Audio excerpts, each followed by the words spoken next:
Hello dears, എന്തൊക്കെയുണ്ട് വിശേഷങ്ങൾ? എല്ലാവരും സുഖമായിട്ടിരിക്കുന്നു. രാവിലെ കട്ടൻ കാപ്പിൽ തുടങ്ങി. അത് പപ്പയ്ക്ക് ആരെയും കട്ടൻ കാപ്പി ഉണ്ടായിക്കൊണ്ട് കൊടുത്താണ് കേട്ടോ.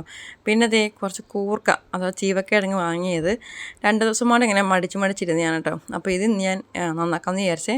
അപ്പോൾ നമ്മളിതുപോലെ ഇതുപോലത്തെ നെറ്റിൻ്റെ പ്ലാസ്റ്റിക്കിൻ്റെ കൊട്ടയുണ്ടല്ലോ, അതിനകത്തിട്ട് ഉരയ്ക്കുകയെന്ന് ചെയ്യണ്ടല്ലോ, അതിൻ്റെ തൊലിയൊക്കെ ഇളകി കിട്ടും കേട്ടോ. അല്ലെന്നുണ്ടെങ്കിൽ നമുക്കൊരു തുണിയിലിട്ട് നിലത്തടിക്കുകയോ, അല്ലെന്നുണ്ടെങ്കിൽ നമുക്കൊരു ചാക്കിൻ്റെ അരിയുടെയൊക്കെ ചാക്കുണ്ടല്ലോ, അങ്ങനത്തെ എന്തെങ്കിലും ചാക്കിനകത്തോ എന്തെങ്കിലും കട്ടിയുള്ള കവറിലൊക്കെ ഇട്ട് നിലത്തടിക്കുകയാണെങ്കിൽ നമുക്ക് വേഗം ഇളകി കിട്ടും. എല്ലാവർക്കും അറിയാവുന്ന കാര്യമായിരിക്കും. പക്ഷെ ഞാൻ ചെയ്യുന്നത് ഇതുപോലത്തെ പ്ലാസ്റ്റിക്കിൻ്റെ കൊട്ടയിലിട്ട് ഉരയ്ക്കുക ചെയ്യണം കേട്ടോ. അപ്പോൾ വേഗം നമുക്ക് തൊലി ഇളഞ്ഞ് കിട്ടും കേട്ടോ. പിന്നെ ഞാൻ പയറ് കറി വെക്കാൻ വേണ്ടിയിട്ട് പയർ ഞാൻ കുക്കറിൽ വിസിലടിച്ച് വെച്ചിട്ടുണ്ടേ. അപ്പോൾ അതിന് കടുക് പൊട്ടിക്കാൻ വേണ്ടിയിട്ടും പിന്നെ നമ്മുടെ കൂർക്ക നന്നാക്കിയത് അരിഞ്ഞെടുക്കാൻ വേണ്ടിയിട്ടൊക്കെ ആയിട്ട് സിറ്റ് ഔട്ടിൽ വന്നിരുന്നതാണ് കേട്ടോ. നല്ല വെയിലുമുണ്ട്.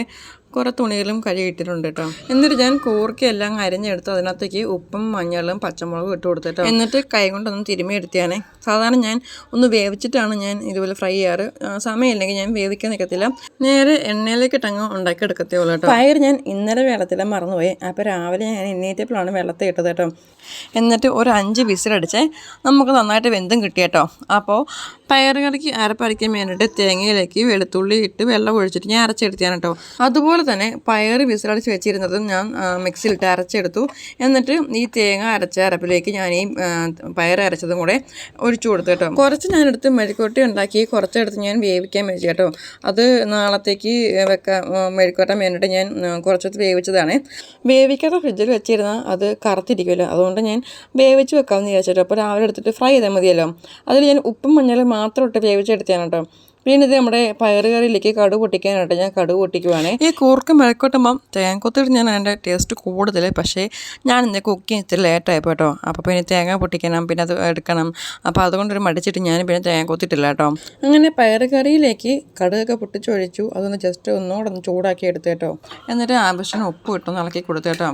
അപ്പോൾ നമ്മുടെ കറികൾ എന്നത്തേന്ന് പറയുന്നത് ഈ പയറ് കറിയും കൂർക്ക മെഴുക്ക് വരട്ടിയും പിന്നെ ഇന്നലത്തെ മീൻകറി ഉണ്ടായിരുന്നത് അതുമായിരുന്നു കേട്ടോ. ഒരു പപ്പടം കൂടി ഉണ്ടെങ്കിൽ സൂപ്പറാട്ടോ. നല്ലൊരു കോമ്പിനേഷനാണ് ഈ പയറ് കറിയും പപ്പടവും മീൻകറിയും കൂടെ കേട്ടോ. പിന്നെ നമ്മുടെ ഈ മെഴുക്കുവരട്ടിയും കൂടെ ആയപ്പോൾ സൂപ്പറായി കേട്ടോ. പിന്നെ ഞാൻ നമ്മുടെ മെഴുക്കുവരട്ടിയിലേക്ക് ഞാൻ ഇത്തിരി കുരുമുളക് പൊടി ഇട്ട് കൊടുക്കുന്നുണ്ടേ. എനിക്ക് ഏറ്റവും കൂടുതൽ ഇഷ്ടം ഇതുപോലെ മെഴുക്കുവരട്ടി ഉണ്ടാക്കുന്നതാണ് കേട്ടോ, കൂർക്ക വാങ്ങിച്ചാൽ. അങ്ങനെ നമ്മൾ വേവിക്കാൻ വെച്ചാൽ കൂർക്കയും വെന്തു.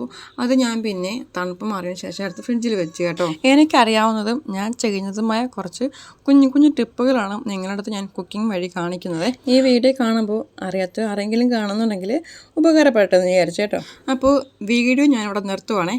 നിങ്ങൾക്ക് വീഡിയോ ഇഷ്ടമായിട്ടുണ്ടെങ്കിൽ ലൈക്ക് ചെയ്യാനും കമൻറ്റ് ചെയ്യാനും സബ്സ്ക്രൈബ് ചെയ്യാനും മറക്കല്ലേ കേട്ടോ. അടുത്ത വീഡിയോ ആയിട്ട് നമുക്ക് വീണ്ടും കാണാമേ.